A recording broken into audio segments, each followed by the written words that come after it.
Are इसको highlight करना है कि ताकि कंसल्टेंट पता चल सके कि ये WIR किस एक्टिविटी के लिए बनाई गई है। अच्छा, ये लगाने के बाद उसके साथ चेकलिस्ट लगानी है। ठीक है, हर ITP के साथ डिफरेंट चेकलिस्ट होती हैं, जैसे कि material receiving, excavation, bedding, padding, backfilling, इसकी डिफरेंट चेकलिस्ट होती हैं। उस बिस्मिल्लाहिर्रहमानिर्रहीम, रब्बी इश्रह ली सदरी व यस्सिर ली अमरी वहलुल उक़दतम मिन लिसानी यफ़क़हू क़ौली। अच्छा जी, आज मैंने आपके साथ जो टॉपिक डिस्कस करना है वो क्वालिटी कंट्रोल के हवाला से है। मतलब ये वो डॉक्यूमेंट हैं जो आपके तमाम डिसिप्लिन में रिकवर हो जाएंगे। मतलब अगर आप ठीक है इलेक्ट्रिकल QC हैं, या आप सिविल QC हैं, या आप इंस्ट्रूमेंट QC हैं, या आप ठीक है इलेक्ट्रॉनिक्स QC हैं, तो मैं ये जनरल बात करूँगा मतलब सब के लिए, कि ताकि जो मेरे ऑल डिसिप्लिन वाले QC भाई हैं उन सब को चीज़ की समझ आ जाए। चलिए शुरू करते हैं। आपको वीडियो के टाइटल से पता चल गया होगा और उसकी डिस्क्रिप्शन पढ़ के भी पता चल गया होगा कि आज हमने डिस्कस करना है वर्क इंस्पेक्शन रिक्वेस्ट। ठीक है, WIR के हवाला से। देखें, हर प्रोजेक्ट के ऊपर specifications and name of documents थोड़ा डिफरेंट होता है। कुछ प्रोजेक्ट के ऊपर नाम होता है RFI, ठीक है, रिक्वेस्ट फॉर इंफॉर्मेशन, और कई प्रोजेक्ट पे नाम होता है WIR, वर्क इंस्पेक्शन रिक्वेस्ट। अब देखें, WIR जो है ना वो कितनी किस्म की होती है और कैसे रेज की जाती है, उसकी क्या क्या अटैचमेंट्स होती हैं। देखिए, कुछ इसकी जो अटैचमेंट्स हैं वो ठीक है नेसेसरी हैं, और कुछ अटैचमेंट ऐसी हैं वो आपके इंस्पेक्शन के लिहाज से लगाई जाती हैं। फॉर एग्जांपल मैं बता देता हूँ पहले ज़रूरी अटैचमेंट कौन सी हैं। पेज निकाल लें, लिख लें, ताकि आपको ज़हन नशीन चीज़ हो जाए। सबसे पहले आपने लिखना है इसका abbreviation. This is very important, some time हम इसको भूल जाते हैं, लेकिन इसका है वर्क इंस्पेक्शन रिक्वेस्ट। अच्छा, सबसे पहले आपने इसके साथ ITP इसके साथ में करनी है अटैच। ITP क्या, आप जिस एक्टिविटी की इंस्पेक्शन करने के लिए जा रहे हैं उसकी ITP आपने साथ में अटैच करनी है। फॉर एग्जांपल, डिफरेंट एक्टिविटीज़ के लिए डिफरेंट ITP होती है।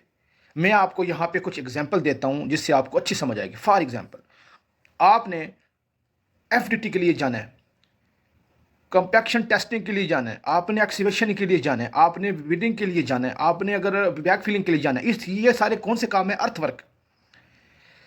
अब आपने अर्थवर्क की साथ में ITP अटैच करनी है। ये एक डिफरेंट ITP है। अगर आपने स्टील की इंस्पेक्शन के लिए जाना है उसकी डिफरेंट ITP है। फार्म वर्क के लिए जाना है उसके लिए डिफरेंट ITP है। अगर आपने कंक्रीट इंस्पेक्शन के लिए जाना है, या आपने वाटर स्टॉपर के लिए जाना है, किसी प्रोजेक्ट के ऊपर क्या होता है कि उन्होंने एक ही ITP बनाई होती है कंक्रीट एम्बेडेड आइटम्स के लिए। एम्बेडेड आइटम्स क्या होती हैं कि अगर आपकी एक वाल बन रही है और वो चीज़ अपनी वाल के अंदर में एम्बेडेड हो रही है, मतलब कंक्रीट के साथ वो कास्टेड हो रही है, इट्स कॉल्ड एम्बेडेड आइटम्स। वो पूछ सकते हैं इंटरव्यू में व्हाट इज एम्बेडेड आइटम्स, तो आप ये बता सकते हैं कि जो चीज़ during concrete and formwork के अंदर हम लगा के उसको कास्टिंग कर दें, इट्स कॉल्ड एम्बेडेड। अच्छा, मैं कर रहा था बात WIR के अटैचमेंट के हवाले से। ITP साथ में लगानी है। ITP तो एक डिफरेंट टॉपिक है, वो मैं आपको बाद में अपना समझाऊँ कि ITP क्या होती है। ये होती है, ठीक है, इंस्पेक्शन टेस्ट प्लान होता है कि what is a sequence of activities. ठीक है, उसका वो मैं एक अलग से वीडियो बना दूंगा, तो इंशाल्लाह वहाँ पे देख लीजिएगा। अच्छा, ITP साथ में लगानी है। ITP ठीक है, लगाने के साथ आपने पहले इसके ऊपर उसकी ट्रांसमीटर लगानी है। What is transmitter? अप्रूवल लगानी है कि ITP की कौन सी डिवीजन है और ITP का कोड क्या है। कोड A में है, कोड B में है, अंडर रिव्यू में है, C में है, ताकि अगर आप कंसल्टेंट को WIR सबमिट करें उससे पता चल सके कि ये ITP का क्या स्टेटस है। अच्छा, अब आपने क्या करना है कि ITP के अंदर आपने जिस काम की इंस्पेक्शन के लिए जा रहे हैं इसको हाईलाइट करना है। फॉर एग्जांपल मैं आता हूँ अर्थवर्क में। अर्थवर्क में सबसे पहले एक्सीवेशन होती है, उसके बाद बीडिंग होती है, उसके बाद पाइप लेइंग होती है, उसके बाद देखें फिर मतलब पैडिंग होती है, padding first layer, padding second layer, उसके बाद बैक फिलिंग। मतलब ये उसका प्रोसीजर है। आपने जिस एक्टिविटी के लिए जा रहे हैं उसको हाईलाइट करना है कि मैं इस एक्टिविटी के लिए जा रहा हूँ, उसको हाईलाइट करना है कि ताकि कंसल्टेंट पता चल सके कि ये WIR किस एक्टिविटी के लिए बनाई गई है। अच्छा, ये लगाने के बाद उसके साथ चेकलिस्ट लगानी है। ठीक है, हर ITP के साथ डिफरेंट चेकलिस्ट होती हैं, जैसे कि material receiving, excavation, bedding, padding, back filling, इसकी डिफरेंट चेकलिस्ट होती हैं। उसके अंदर डिफरेंट पॉइंट लिखे जाते हैं as per specification of different projects. ठीक है, आपने एक्टिविटी के अपना लिहाज के साथ उसको साथ में चेक लिस्ट अटैच करनी है। अभी क्या हो गया, transmittal of ITP and checklist, ये आपने साथ में अटैच कर दी। उसके बाद आपने मेथड ऑफ स्टेटमेंट लगानी है, पूरी नहीं लगानी, उसकी ट्रांसमिटल साथ में लगानी है, एमएसटी लगाना है। मतलब कि ये काम कैसे हो रहा है, जो इसका प्रोसीजर है वो ऑलरेडी हमने सबमिट करके अप्रूव हो चुका है। This is called for MST, approved है। फॉर एग्जांपल वही आपने साथ लगाना है, एमएसटी की ट्रांसमिटल आपने साथ लगानी। आगे क्या करना है, आगे आप जिस एक्टिविटी के लिए जा रहे हैं उसकी ड्राइंग लगानी है।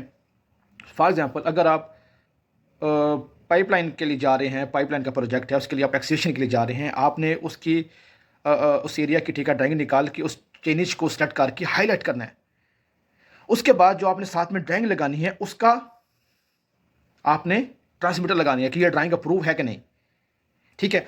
उसके बाद आपने क्या करना है कि एक्सकेवेशन के साथ आपको पता है कि हमेशा ट्रंच स्पेसिफिकेशंस भी होती हैं कि आप जिस ट्रंच की इंस्पेक्शन के लिए जा रहे हैं उसका भी आपने सेक्शन साथ में, टिपिकल डिच सेक्शन साथ में लगाना है। और सिविल की जितनी एक्टिविटी हैं उससे पहले सर्वे होगा, पहले सर्वे फिर सिविल। फॉर एग्जांपल अगर आप एक्सकेवेशन के लिए जा रही हैं, बिल्डिंग के लिए जा रही हैं, सिविल की कोई एक्टिविटी कर रहे हैं उसके लिए सर्वे होगा। मतलब अगर आप कोई पॉइंट और सेट कर रहे हैं, मेरे बात करने का मकसद है, अगर आप कोई एक्सकेवेशन कर रहे हैं, बिल्डिंग कर रहे हैं, अगर आप कोई फार्म वर्क कर रहे हैं, अगर आप कास्टिंग कंक्रीट कर रहे हैं तो उसके लिए सर्वे होगा, सर्वे रिपोर्ट बनेगी। कैसे, मतलब अगर कोई वॉल बना रहे हैं, फॉर्म चेक कर रहे हैं तो उसके कोऑर्डिनेट्स सर्वे चेक करेगा। अगर आप ब्लेंडिंग कंक्रीट कर रहे हैं उसका top of blending level survey check करेगा। वो फिर वही चेनिज सेम वो सर्वे करके आपने उसकी क्या कहते हैं कॉपी लेके वो सर्वे रिपोर्ट भी साथ में अटैच करनी है। ये WIR की अटैचमेंट होती हैं, ठीक है। ये मतलब है, ठीक है, नेसेसरी मतलब चीज़ें हैं जो आपने WIR के साथ में लगानी होती हैं। आगे डिफरेंट एक्टिविटी के लिए डिफरेंट मतलब अटैचमेंट होती है। अगर आपको WIR के बारे में और कुछ मतलब इन्फॉर्मेशन चाहिए, अगर आपको समझ नहीं आई तो आप फर्दर नीचे मुझे बता सकते हैं, तो मैं आपको डिटेल में मतलब इसको और बता दूंगा आपको।